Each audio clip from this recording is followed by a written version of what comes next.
আমার নবী মেরাজে গেল, মেরাজে যাওয়ার পরে জাহান্নামের দিকে আমার নবী একটা নজর দিল। নজর দিয়ে চাইয়া দেখে এক একটা মানুষের পেট এক একটা ঘরের মতো বড় বড়।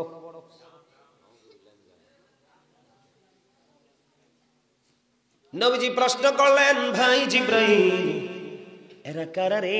জিব্রাইল ডেকে বললেন, ইয়া রাসূলুল্লাহ, এরা হলো পৃথিবীর সুৎখুর। নবীজি বললেন, রে জিব্রাইল, আমি সুৎখুরের পেটের দিকে নজর দিয়ে চেয়ে দেখলাম তার পেটটার মধ্যে শুধু সাপ আর বিচ্ছু। নাউজুবিল্লাহ, এটা খারাপ তো। পেটের মধ্যে সাপ আর বিচ্ছু সহ্য করা যায়? কথা বলেন না। তাহলে এই টাকা খায় লাভ আছে নি? আমি আপনাদেরকে আর একটা তথ্য দেই। কোরআন শরীফের 19 পারা সূরা শুআরার 88 নম্বর আয়াতে আল্লাহ বলেছেন, ইয়াউমা লা ইয়ানফাউ মালু ওয়ালা বানুন। আপনি সুদ খান, ঘুষ খান, চিটারি করেন, বাটপারি করেন, পরে জায়গা দখল করেন, রাতের অন্ধকারে মানুষের পুকুরের মাছ চুরি করেন, অবন্ধ মানুষের গাছের ফল নিয়ে যান, মানুষের অনেক ক্ষতি করেন, তার চাহিদা আপনি পূরণ হতে দেন না। ওই সমস্ত মানুষ এগুলো করে শুধু সন্তানের ভবিষ্যৎ ভালো দেখার জন্য। এই যে আমি একটু আগে আয়াতটা পড়লাম, কোরআন শরীফের 19 পারা সূরা শুআরার 88 নম্বর আয়াতে আমার আল্লাহ বলে দিয়েছে, বাবা গো, তোমরা যারা বাবা হয়েছো, সুদ খাও, ঘুষ খাও, চুরি করো, ডাকাতি করো, আমি তোমাদেরকে বলছি, তোমাদেরকে বলে যাই, ও বন্ধু, আল্লাহ কোরআন শরীফের 19 পারা সূরা শুআরার 88 নম্বর আয়াতে বলেছেন, ইয়াউমা লা ইয়ানফাউ মালু ওয়ালা বানুন। আল্লাহ বলেছে, তোমার ধন সম্পদ, সন্তান সন্ততি কোনো কিছুই সেদিন তোমার কাজে লাগবে না। আল্লাহর হাবিব বলেছে, আমার দিকে তাকান, মানুষ যখন ইন্তেকাল করে, কবরে চলে যায়, তার উপার্জিত সম্পদগুলো পৃথিবীতে থাকে, মাঠে থাকে জমিন, ব্যাংকে থাকে টাকা, মজুদ করা সোনা গয়না, সুদের টাকা হোক, ঘুষের টাকা হোক, খাবে কিন্তু ছেলে মেয়েরা। তুমি খেতে পারলা না, তুমি তার আগে কবরে চলে গেলা, ছেলেরা খাবে, ছেলেদের কোনো অপরাধ হবে না, ওইরা এই পৃথিবীর বুকে ভোগ করবে, প্রত্যেকটি টাকার এই পানিশমেন্ট তোমাকে নিতে হবে। নাউজুবিল্লাহ বলেন আরো জোরে। তাহলে জাহান্নাম বন্ধু আমাদের অনেক ভাবে কাছে। এখনকার মানুষ শুধু জাহান্নামের কাজই করে, জান্নাতের কাজ করে না। জান্নাতের কাজ যদি করত, আমাদের অন্তরে থাকতো বুক ভরা ভালোবাসা। আমি আপনাদেরকে বলি, আপনার আমার জীবনে যদি পরিবর্তন আনতে হয়, আপনি রাসূলকে বেশি ভালোবাসতে হবে। কারণ আল্লাহ বলেছেন, আমি যা দিয়েছি হাবিব আপনার মাধ্যমে, যা নিব আমি আপনার মাধ্যমে, এবং কাল কিয়ামতের দিন আপনার আমার নাজাতের ফয়সালা হবে আমার নবীর সুপারিশের কারণে।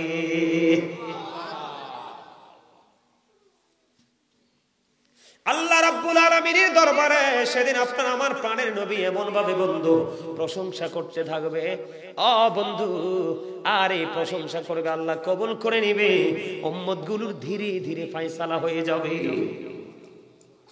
আল্লাহর হাবিব বলেছেন, পৃথিবীর বুকে রাসূলকে যত বেশি ভালোবাসবা এবং ভালোবেসে বেশি যত বেশি নবীর উপর দরুদ সালাম পৌঁছে দেবা, নবীজি জানিয়ে দিয়েছেন, কাল হাসরের দিন ওই প্রেমিক নবীজির তত বেশি কাছে থাকবে। করে চলে না। আপনারা বলেন, তাদের জন্য বরাদ্দ আছে কি? জাহান্নাম আপনারা দেখেন কত ভয়ঙ্কর।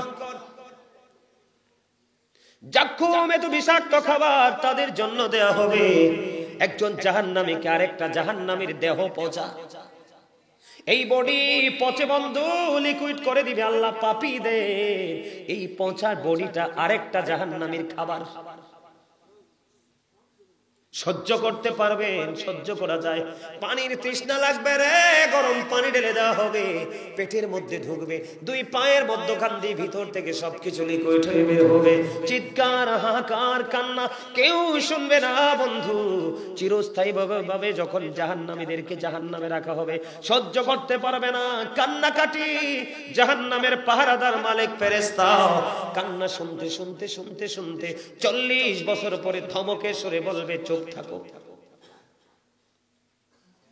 অথচ আমরা কত দামি, আমাদেরকে পাহারার জন্য দৈনিক 5 জন ফেরেশতা আল্লাহ নিয়োগ দিয়ে দিয়েছে। জোরে কন্যা সুবহানাল্লাহ। যদি আমাদের সিকিউরিটি আল্লাহর পক্ষ থেকে ফেরেশতা না থাকতো, পৃথিবীর মানুষ কোনো জায়গায় নিরাপদ থাকতো না। আল্লাহ রাব্বুল আলামিন এত বেশি ভালোবাসে আমাদেরকে, এই ভালোবাসার মানুষগুলো ওই পৃথিবীর দালান কোঠার লালসায় পড়ে নষ্ট হয়ে গেল। আল্লাহর হাবিবের আইনকে বিধানকে অমান্য করলো, আর তার জন্য জাহান্নাম বরাদ্দ হয়ে গেল। বন্ধু, তোমরা জানো না আল্লাহ রাসূল বলেছে, জাহান্নামীদেরকে যদি একেবারে সবচেয়ে কম যদি কোনো আযাব দেওয়া হয়, ওই আযাবটা হলো আগুনের এক জোড়া জুতা। নাউজুবিল্লাহ বলবেন না?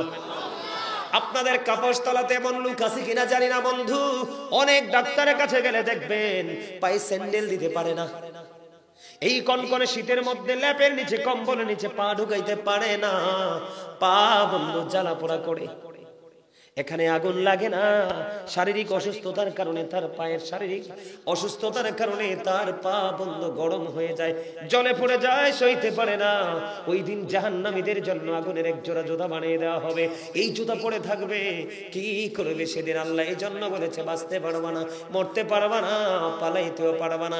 খাবার চাইলে খাবার দিব, আর আপনি যদি জান্নাতীদের দিকে নজর দেন, আল্লাহ রাব্বুল আলামিন জান্নাতীদের জন্য ছোট্ট করে বলে, বন্ধু জান্নাত যারা যাবে, মুমিন যারা, নারী হোক বা পুরুষ হোক, ও বন্ধু যুবক হোক বা যুবতী হোক, বৃদ্ধ হোক বা বৃদ্ধা হোক, যে হোক না কেন বন্ধু, যারা আল্লাহর প্রিয় হয়ে যাবে তাদের জন্য কত বড় নিয়ামত বরাদ্দ।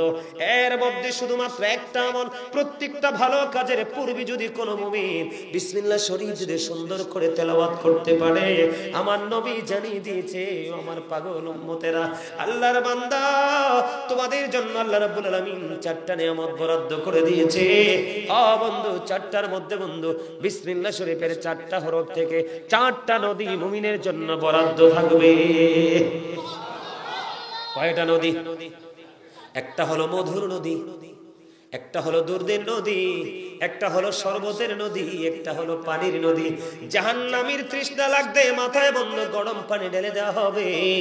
আর জান্নাতীদের জন্য দুধ খাইয়া যদি তার তৃষ্ণা না মিটে, পানি খাইয়া যদি তৃষ্ণা না মিটে বন্ধু, মধু খাইয়া যদি তৃষ্ণা না মিটে, তার জন্য বরাদ্দ করা হলো বন্ধু শরবত।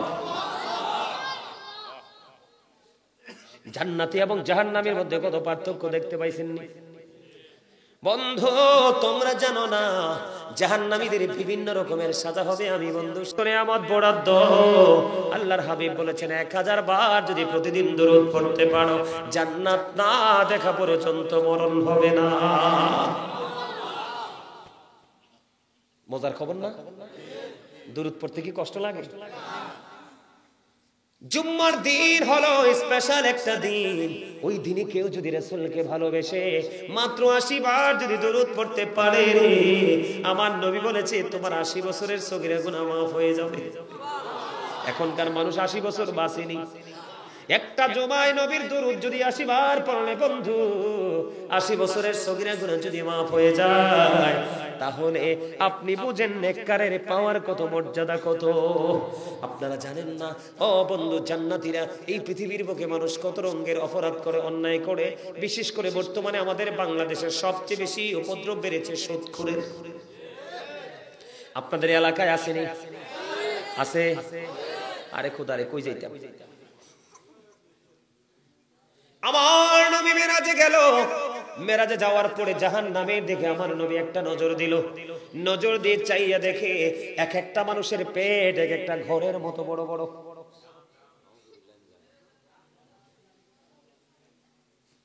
নবীজি প্রশ্ন করলেন, ভাই জিব্রাইল, এরা কারা রে? জিব্রাইল ডেকে বললেন, ইয়া রাসূলুল্লাহ, এরা হলো পৃথিবীর সুদখোর। নবীজি বললেন, রে জিবরাইল, আমি সুদখোরের পেটের দিকে নজর দিয়ে চেয়ে দেখলাম তার পেটটার মধ্যে শুধু সাপ আর বিচ্ছু। নাউজুবিল্লাহ, এটা খারাপ তো। পেটের মধ্যে সাপ আর বিচ্ছু সহ্য করা যায়? কথা বলেন না? তাহলে এই টাকা খায় লাভ আসেনি? আমি আপনাদেরকে আর একটা তথ্য দেই। কোরআন শরীফের 19 পারা সূরা শুআরার 88 নম্বর আয়াতে আল্লাহ বলেছেন, ইয়াউমা লা ইয়ানফাউ মালু ওয়ালা বানুন। আপনি সুদ খান, ঘুষ খান, চিটারি করেন, বাটপারি করেন, পরে জায়গা দখল করেন, রাতের অন্ধকারে মানুষের পুকুরের মাছ চুরি করেন, অবন্ধ মানুষের গাছের ফল নিয়ে যান, মানুষের অনেক ক্ষতি করেন, তার চাহিদা আপনি পূরণ হতে দেন না। ওই সমস্ত মানুষ এগুলো করে শুধু সন্তানের ভবিষ্যৎ ভালো দেখার জন্য। এই যে আমি একটু আগে আয়াতটা পড়লাম কোরআন শরীফের 19 পারা সূরা শুআরার 88 নম্বর আয়াতে, আমার আল্লাহ বলে দিয়েছে, বাবা গো, তোমরা যারা বাবা হয়েছো, সুদ খাও, ঘুষ খাও, চুরি করো, ডাকাতি করো, আমি তোমাদেরকে বলছি, তোমাদেরকে বলে যাই, ও বন্ধু, আল্লাহ কোরআন শরীফের 19 পারা সূরা শুআরার 88 নম্বর আয়াতে বলেছেন, ইয়াউমা লা ইয়ানফাউ মালু ওয়ালা বানুন। আল্লাহ বলেছে তোমার ধন সম্পদ, সন্তান সন্ততি কোনো কিছুই সেদিন তোমার কাজে লাগবে না। আল্লাহর হাবিব বলেছে, আমার দিকে তাকান, মানুষ যখন ইন্তেকাল করে, কবরে চলে যায়, তার উপার্জিত সম্পদগুলো পৃথিবীতে থাকে, মাঠে থাকে জমিন, ব্যাংকে থাকে টাকা, মজুদ করা সোনা গয়না, সুদের টাকা হোক, ঘুষের টাকা হোক, খাবে কিন্তু ছেলে মেয়েরা। তুমি খেতে পারলা না, তুমি তার আগে কবরে চলে গেলা, ছেলেরা খাবে, ছেলেদের কোনো অপরাধ হবে না, ওরা এই পৃথিবীর বুকে ভোগ করবে, প্রত্যেকটি টাকার এই পানিশমেন্ট তোমাকে নিতে হবে। নাউজুবিল্লাহ বলেন আরো জোরে। তাহলে জাহান্নাম বন্ধু আমাদের অনেক ভাবে কাছে। এখনকার মানুষ শুধু জাহান্নামের কাজই করে, জান্নাতের কাজ করে না। জান্নাতের কাজ যদি করত, আমাদের অন্তরে থাকতো বুক ভরা ভালোবাসা। আমি আপনাদেরকে বলি, আপনার আমার জীবনে যদি পরিবর্তন আনতে হয়, আপনি রাসূলকে বেশি ভালোবাসতে হবে। কারণ আল্লাহ বলেছেন, আমি যা দিয়েছি হাবিব আপনার মাধ্যমে, যা নিব আমি আপনার মাধ্যমে, এবং কাল কিয়ামতের দিন আপনার আমার নাজাতের ফয়সালা হবে আমার নবীর সুপারিশের কারণে।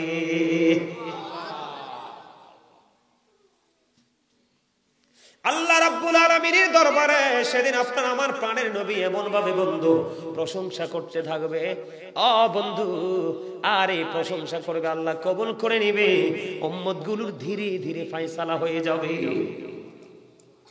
আল্লাহর হাবিব বলেছেন, পৃথিবীর বুকে রাসূলকে যত বেশি ভালোবাসবা এবং ভালোবেসে বেশি যত বেশি নবীর উপর দরুদ সালাম পৌঁছে দেবা, নবীজি জানিয়ে দিয়েছেন কাল হাসরের দিন ওই প্রেমিক নবীজির তত বেশি কাছে থাকবে।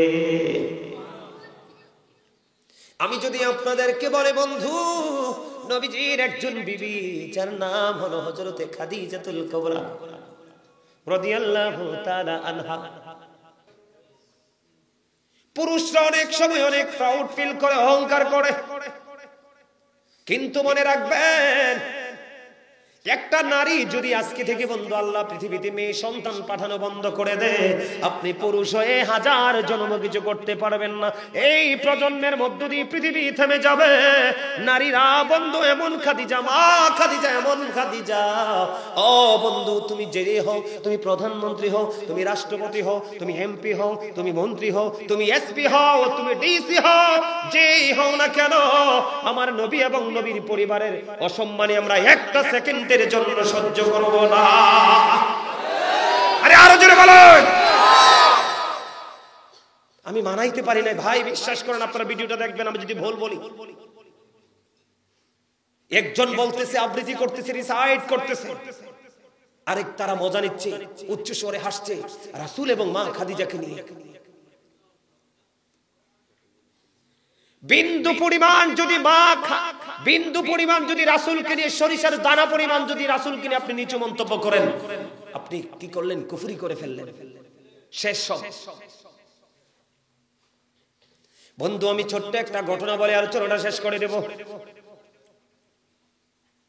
ওই যে বললাম, আপনার বাবা মা কত কথা বলে, কিন্তু আপনি আমি পাই না। কিন্তু বন্ধু, ছোট্ট ছেলে ইমাম হুসাইন বন্ধুদের সাথে বন্ধু একটু খেলতে যাবে। খেলতে যখন যাবে, খেলতে যাওয়ার সময় বন্ধু এবার কি করলেন? মা জননীর গলা চেপে ধরে বললেন, মা মা গো আমি খেলতে চাই, আসার পরে আমাকে আপেল দিতে হবে। মা ফাতেমা বললেন যাও যাও বাবা যাও, তোমার আপেলের ব্যবস্থা হয়ে যাবে।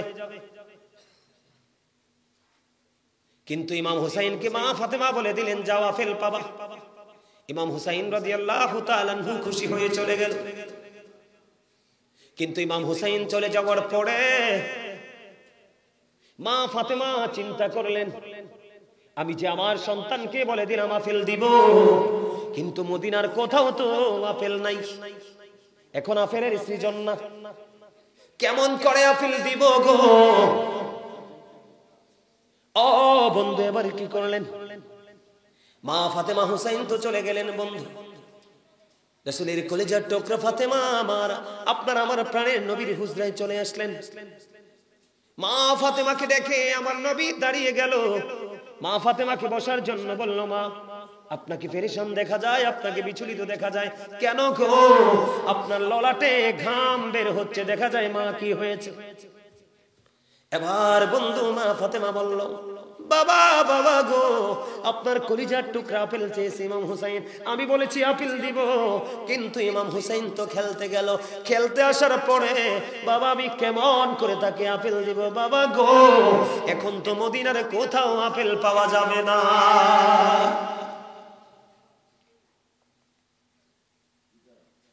বন্ধু বাবা এবং কন্যা তাদের মধ্যে আলাপ আলোচনা কথোপকথন। ঠিক এই মুহূর্তে জিব্রাইল জান্নাত থেকে আপেল নিয়ে আমার নবীর হুজরায় হাজির। আর জোরে বলেন না সুবহানাল্লাহ। জিব্রাইল এসে হাজির হয়ে গেল বন্ধু। এবার ডাক দিয়ে বললেন, ইয়া রাসূলুল্লাহ আমার দুইটা বাটি লাগবে, একটা চাকু লাগবে। মা আয়েশা সিদ্দিকা রাদিয়াল্লাহু তাআলা আনহার ঘর থেকে বন্ধু দুইটা বাটি একটা চাকু আনা হলো।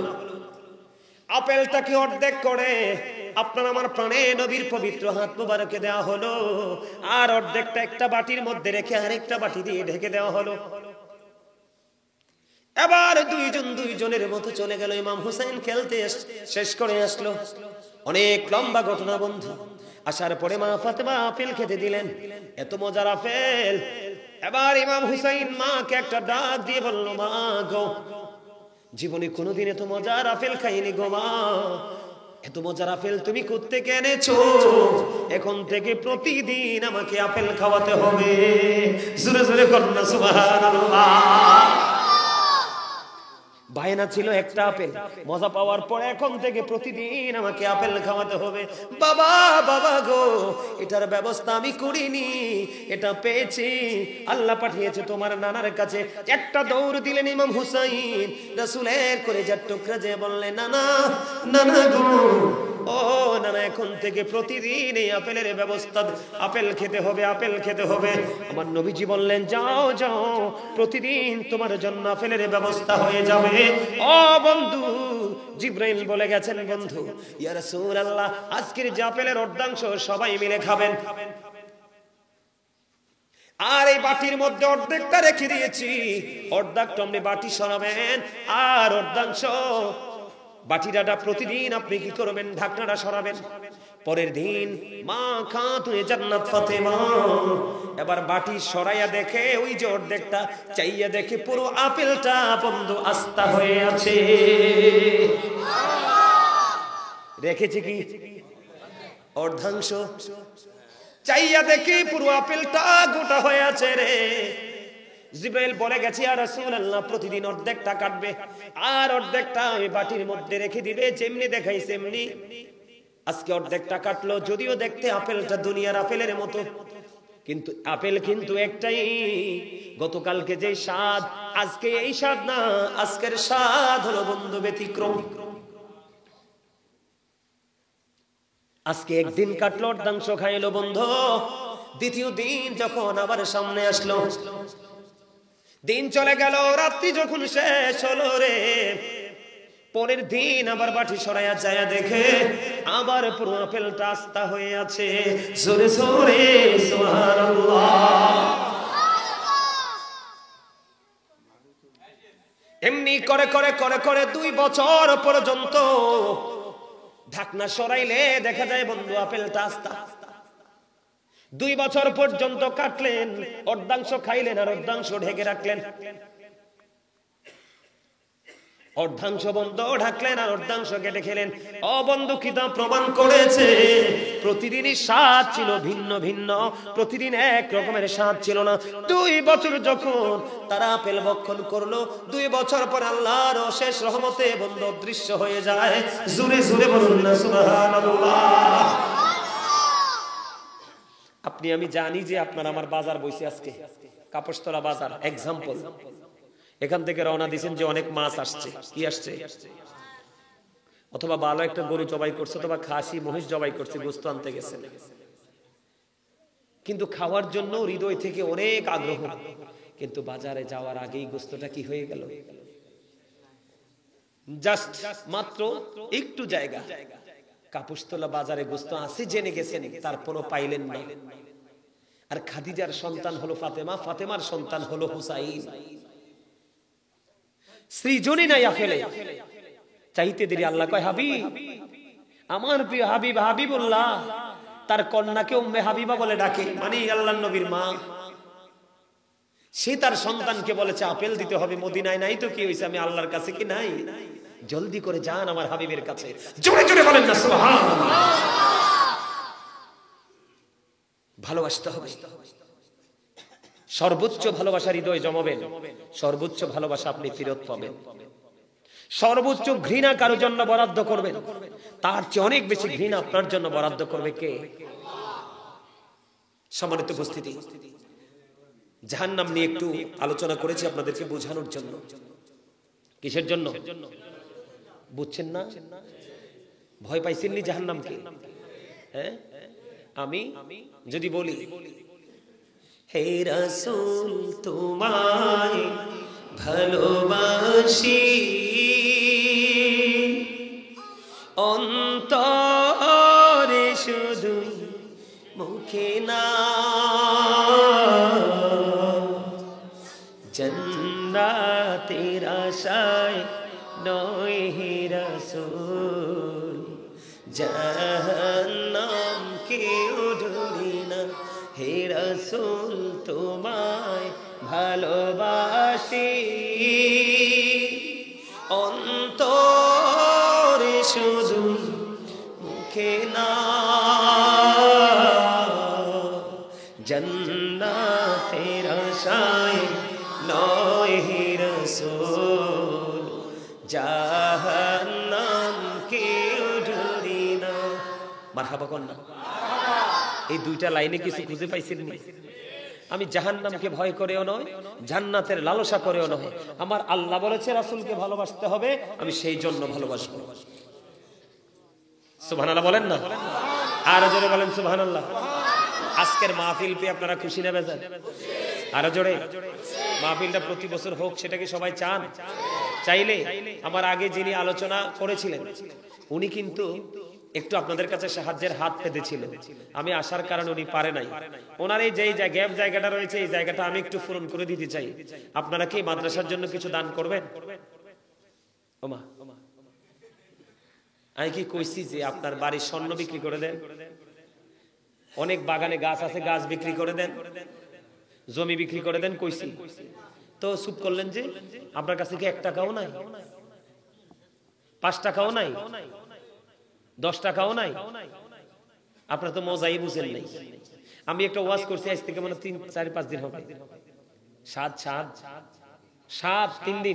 3 দিন আগে আমি একটা ওয়াজ করছি স্বাদ নিয়ে, কি নিয়ে, মানে মজা নিয়ে। এই ওয়াজটা একটু দয়া করে গাজী সুলাইমান আল কাদরি দিয়ে তোমরা যখন সারবা, যে স্বাদ নিয়ে আলোচনা, এরকম একটা হেডলাইন দিয়ে সারবা, তারা দেখবে, বুঝবেন। শোনেন, কোরআন শরীফটা তো নাই রে, কোরআন শরীফটা থাকলে ভালো হইতো।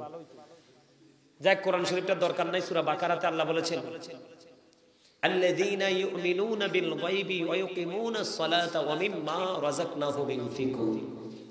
আল্লাহ বলেছেন, দাঁড়ান না মিয়া, ওয়াজটা কত রেডি করি না। আপনারা একটু জানেন, শোনেন, জানার পরে শোনার পরে যদি মনে করেন যে না হুজুরের কথা অনুযায়ী 2টি টাকায় মাদ্রাসায় দিয়ে যাওয়া দরকার, তাইলে দিয়ে না। যদি মনে করেন যে না দরকার নাই, তাইলে দিয়ে না। কথা কি বুঝতে পারছেন আমার? এদিকে তাকান, বুঝছেন? যদি বুঝেন এবার শোনেন।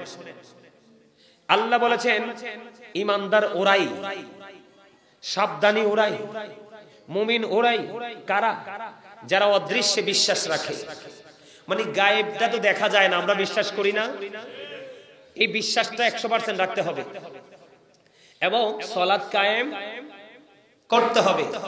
আল্লাহ বলেছেন ওমিম্মা রাযাকনাহুম ইনফিকুন, আল্লাহ কয় আমি যে তোমাদেরকে সম্পদ দিয়েছি তা থেকে যারা দান করে, তার মানে আল্লাহ যে সম্পদ দিয়েছে আমরা মুমিন হতে হলে আমরা ওই সম্পদ থেকে কিছু দানও করতে হবে, তাহলে আমরা 100% মুমিন হব। এবার আসেন, এই কথা বলবেন, হাদিস শরীফ একটা শুনেন। আমি আজকে আপনাদের সামনে যেভাবে কথা বলছি না, আল্লাহর নবী তৎকালীন সময় সাহাবীদেরকে নিয়ে আলোচনা বসলেন। আলোচনায় বেশি নবীজি বললেন তোমাদের মধ্যে এমন কি কেউ আছো যে নিজের সম্পদের চাইতে ওয়ারিসের সম্পদ বেশি পছন্দ করো? সাহাবীরা বললেন ইয়া রাসূলুল্লাহ, ইয়া হাবিবাল্লাহ, নবী গো, না না না, আমাদের মধ্যে এমন কেউ নাই গো যে নিজের সম্পদের চাইতে ওয়ারিসের সম্পদ বেশি ভালোবাসে। এবার আমার নবী বললেন, এবার তোমরা একটুখানি হৃদয় খুলে শোনো, আমার নবীজি বলেছেন তোমাদের সম্পদ কোনটা সেটা কি তোমরা জানো, এবং তোমাদের ওয়ারিসের সম্পদ কোনটা সেটা কি তোমরা জানো? না নবী গো, জানতে মনে চায়। আমার নবীজি বললেন মূলত তোমার সম্পদ, আপনি যে বলেন আপনার বাড়ি, আপনি যে বলেন আপনার গাড়ি, আপনি যে বলেন আপনার জমিন, আপনি যে বলেন আপনার বাগান, এগুলো আসলে কিছুই বন্ধু আপনারা নয়। আল্লাহর হাবিব বলেছেন তুমি ইন্তেকাল করার আগে মসজিদের জন্য, মাদ্রাসার জন্য, এতিমদের জন্য, রাস্তার জন্য, মানব কল্যাণের জন্য তুমি যেইগুলো দান করে যাও এগুলোই হলো মূলত তোমার সম্পদ।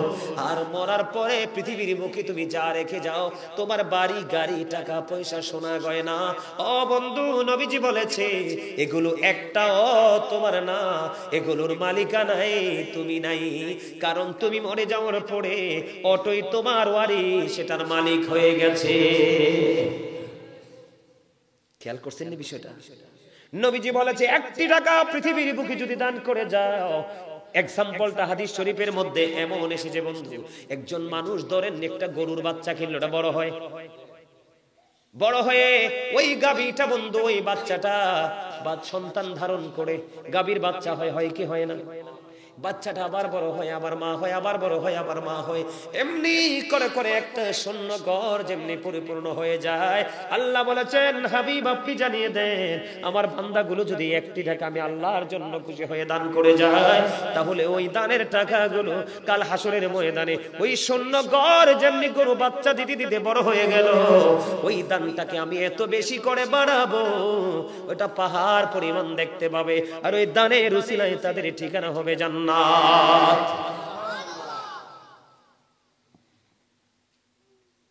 বুঝতে পারছেন ইসলাম কত সুন্দর? এবার দেখেন, আবার একটা হাদিস শরীফ শোনাই। আপনার আমার প্রাণের নবী বন্ধু কি করলেন? অসুস্থ সাহাবীকে দেখতে গেলেন। অসুস্থ সাহাবীকে যখন দেখতে গেলেন, ওই সাহাবী একটা ডাক দিলেন, ইয়া রাসূলুল্লাহ, ইয়া হাবিবাল্লাহ, নবী গো, ও প্রাণের নবী, আমার যে সম্পদ আছে আমি সবগুলো ইসলামের জন্য ব্যয় করে দিব। খেয়াল করেন ইসলাম কত সুন্দর, কত শান্তির ধর্ম। এবার কি করলেন? আমার নবীজিকে একটা ডাক দিয়ে বললেন, নবী গো, আমার যা সম্পদ আছে সব আমি দান করে দিব। নবীজি বললেন না না, সবটুকু দান করো না। খেয়াল করেন, দান করতে চায় সবকিছু, নবীজি বললেন না। এবার ওই অসুস্থ সাহাবী পৃথিবী থেকে চলে যাবে, উনি একটা ডাক দিয়ে বললেন, নবী গো, তাহলে অর্ধেকটা আমি দিয়ে দিব। কি দিব? কথা বুঝেন না? সম্পত্তির অর্ধেক আমি ব্যয় করে দিব। নবীজি বললেন না না, সম্পত্তির অর্ধেকও ব্যয় করা যাবে না। ইয়া হাবিবাল্লাহ, নবী গো, তাহলে 1/3 আমি ব্যয় করব, তার মানে 3/1 আমি খরচ করব, ব্যয় করব। নবীজি বললেন হ্যাঁ এটা করতে পারো। এবার আপনারা প্রশ্ন করতে পারেন তিনি স্বেচ্ছায় সবটুকু দান করতে চায়, নবীজি বারবার বললেন না না। কেন রে, কেন রে? এই কেনর উত্তর হলো আল্লাহর হাবিব বুঝিয়ে দিয়েছেন, তুমি সবগুলো যদি দান করে চলে যাও তোমার সন্তানগুলো ফকির হয়ে যাবে। সবগুলো যদি খরচ করে ফেলো তোমার মরার পরে তোমার সন্তান অন্যের দরবারে হাত পাতবে। তোমার সন্তানকে ভিক্ষুক বানানো যাবে না, তোমার সন্তানকে অন্যের কাছে দ্বারস্থ হওয়ার মতো পজিশন তৈরি করে যাওয়া যাবে না।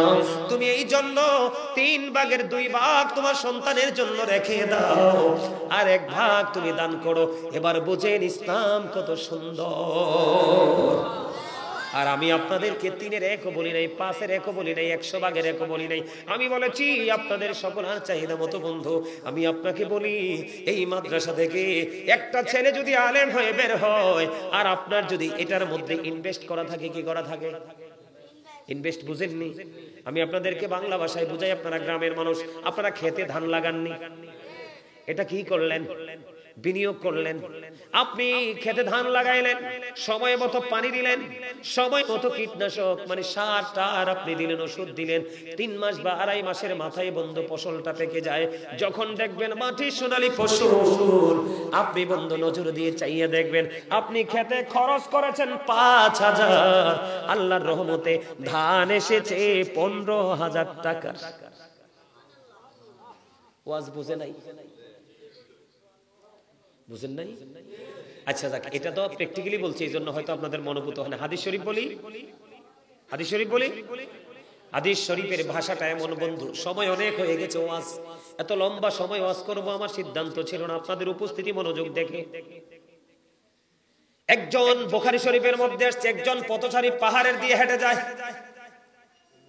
হাঁটতে হাঁটতে হাঁটতে হাঁটতে হঠাৎ করে তিনি শুনতে পাইলেন আকাশ থেকে কে যেন ডেকে বলছে, অমুকের জমিনে পানি দাও।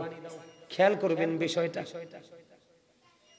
এবার এই পথচারী আওয়াজ যখন শুনলেন, শোনার সঙ্গে সঙ্গে তিনি দেখতে পাইলেন আকাশে বন্ধু কালো মেঘ জমলো, আর এই সংরক্ষিত একটা এরিয়ার মধ্যে বৃষ্টি পড়া শুরু হয়ে গেল। বৃষ্টির পানিটা নালা দিয়ে বন্ধু নিচের দিকে নামতে শুরু করলো। ওই পথচারী সামনের দিকে না গিয়ে, বন্ধু পথচারীর সামনের দিকে না গিয়ে তিনি এই পানির সাথে সাথে তিনি নিচে নামতে লাগলো। নামতে নামতে গর্তের মধ্যে গিয়ে দেখলেন পানিটা জমতেছে, আর একজন মানুষ বেলচা দিয়া পানি উঠাইয়া উঠাইয়া জমিনের মধ্যে হিচ্ছা দিতেছে। এবার ওই পথচারী ডাক দিয়ে বলল, তুমি কি অমুক রে? কয় হ, আমার নাম অমুক। কয় তোমার জীবনে কি এমন আমল করেছো যেই আমলের পাওয়ারে আমি নিজ কানে শুনেছি? আসমান থেকে আওয়াজ আসলো, অমুকের জমিনে পানি দাও। আওয়াজটা আসতে দেরি, আকাশের মধ্যে কালো মেঘ জমতে দেরি হলো না। কালো মেঘ জমতে দেরি রে, বৃষ্টি আসতে দেরি হলো না। আর বৃষ্টিটা পড়তে দেরি, তোমার জমিনে পানি আসতে দেরি হলো না। তোমার জীবনে কি এমন আমল করেছো? এবার ওই ব্যক্তি দেখে দেখে বলে, ও বন্ধু তুমি শোনো, আমার এই মাঠের মধ্যে যখন ফসলটা উৎপাদন হয়, মাঠে যখন ফসলটা তৈরি হয়, আমি মাঠের ফসলটাকে 3টা ভাগ করি। প্রথম 1টা ভাগ আমি পুরো আল্লাহর জন্য বরাদ্দ দেই, আর দ্বিতীয় ভাগটা আমার ফ্যামিলি পরিবারের জন্য আমি বাছাই করে রাখি, আর 1টা ভাগ আমি আগামীতে আবার বীজ বপন করার জন্য আমি রেডি রাখি। এই কারণে আমার জমিন শুকিয়ে গেছে, ফসল নষ্ট হয়ে যাবে। আমার আল্লাহ মেঘকে, এক খণ্ড মেঘকে ডাক দিয়ে বলল, অমুকের জমিনে পানি দাও। তখন ওই মেঘ আসমান থেকে বৃষ্টি হয়ে পৃথিবীতে এসে আমার ফসলের আমার ফসল বাঁচিয়ে দেয়। ও বন্ধু কাপাসতলার মানুষ, গত বছর দেখেছি অগ্রহণ মাসে যখন মানুষ ধান কেটে শুকাইতে দিছে, অগ্রহণ মাসে কিন্তু ধান কেটে জমিনে শুকাইয়া খের সহ আনা যায়। আপনারা খের করনি? ধান এবং খের দুটো শুকিয়ে আনা যায়, মানুষের খাবার, গবাদি পশুর খাবারও একসাথে বাড়িয়ে আনা যায়। কিন্তু গত বছরও দেখেছি অগ্রহণ মাসের ধান জমিনের মধ্যে পচে লেবেল হয়ে গেছে। ওই ব্যক্তির ফসল আল্লাহ বিষ্ণুকে অর্ডার দিয়ে বাঁচিয়ে দেয়, আর তোমার সোনালী ফসল তুমি কেটে শুধু ঘরে আনবা, আনাটা বাকি আনতে দিল না, মালিক পচাই দিল। বোঝা যায় তোমার চলাফেরা কর্মের মধ্যে যথেষ্ট গলদ। ঠিক না ঠিক? আর কি ওয়াজ করা লাগবে? হ্যাঁ, মুমিন হইতে হইলে দান করতে হবে। আপনাদের জন্য এই মুহূর্তে এই যে মাদ্রাসাটা 3য় তলা হবে না, 3 তলা হবে, এও দুনিয়া আর বেশি দিন টিকবে না। দুনিয়াটা সত্যি বলছি, দুনিয়াটা বেশি দিন টিকবে না। কিয়ামতের সবগুলো আলামত প্রকাশিত হয়ে গেছে। ইমাম মাহদী আসবে, দাজ্জাল আসবে, অবস্থা প্রতিকূলে। ধর্মীয় যুদ্ধ শুরু হচ্ছে, দেখেননি আপনারা?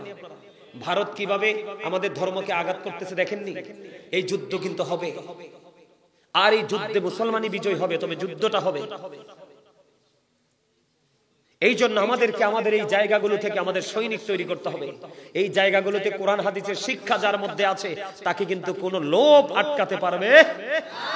যেমন 61 হিজরিতে ইমাম হুসাইনকে অনেক লোভ লালসা দেওয়া হয়েছিল, ইমাম হুসাইনের সঙ্গীদেরকে অনেক লোভ দেখানো হয়েছিল, কিন্তু তিনি অপ্রতিরোধ্য গতিতে তিনি দৌড়ে গেছে, ঠিক কিনা বলেন? কিন্তু যারা মধ্যে সত্যিকারের ইসলামের প্রেম ছিল না, তারা কিন্তু হুসাইনি কাফেলাকে মুসলমান হওয়ার পরেও শহীদ করেছে, ঠিক না? ঠিক। আর জোরে বলেন, কথা ঠিক? এই জন্য আমি আপনাদেরকে বলবো, বেশিক্ষণ না, আমি মুনাজাত দিয়ে দিব, তাবারক নিয়ে আমরা সবাই একসাথে বাড়ি যাব। আপনারা বলেন যে হুজুর আমি দিব আপনার চাহিদা মতো।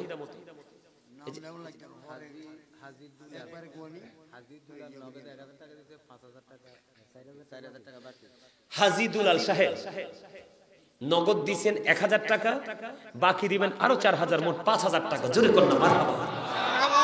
আল্লাহ দুলাল ভাইকে তুমি কবুল করে নাও, জীবনের গুনাহগুলি তুমি মাফ করে দাও, হায়াতের মধ্যে তুমি বরকত দাও, আপন স্বজনের কবর আযাব কিয়ামত পর্যন্ত বন্ধ করে দাও। আল্লাহ এই দানের উসিলায় ওনাকে তোমার প্রিয় গোলামদের অন্তর্ভুক্ত করে নাও। জোরে জোরে কন্যা আমিন।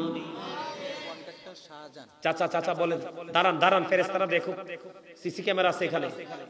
আপনার নাম কি? আল্লাহ আমার চাচা জাহাঙ্গীর আলম, এই তোমার হাবিবের ঘর, এই জান্নাতের বাগান মাদ্রাসার জন্য তিনি দিবেন 2000 টাকা। মারহাবা।